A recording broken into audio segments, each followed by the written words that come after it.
నమస్కారం. తెలుగు రాష్ట్రాల్లో ప్రస్తుతం రుణమాఫీ పేరు మీద మనకు లిస్టులు అని చెప్పేసి, జిల్లాల వారీగా లిస్టులు అని చెప్పేసి వాట్సాప్‌లో చాలా వరకు కొన్ని పీడిఎఫ్‌లు సర్క్యులేట్ అవుతున్నాయి.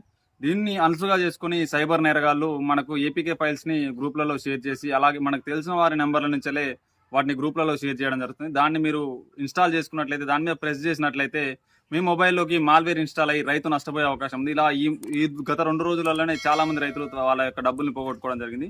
దయచేసి ప్రతి ఒక్క రైతన్న కూడా వాట్సాప్ గ్రూప్‌లలో వచ్చే ఎటువంటి మెసేజ్‌ని కూడా తెలిసి తెలియకుండా ఓపెన్ చేయవద్దు.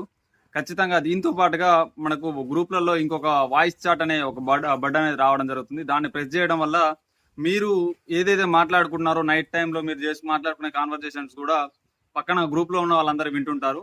దాన్ని కూడా ఆఫ్ చేయడం అనేది గ్రూప్ అడ్మిన్‌కి కూడా ఎటువంటి ఛాన్స్ లేనందున దాన్ని కూడా ఎట్టి పరిస్థితుల్లో కూడా ప్రెస్ చేయకండి. ఇక్కడ వీడియో పైన కనపడుతున్నాయి కదా! వీటిని ఎట్టి పరిస్థితుల్లో కూడా ఏ ఒక్కరు కూడా ప్రెస్ అనేది చేయకండి. దానివల్ల మీరు డబ్బు నష్టపోవడమే కాకుండా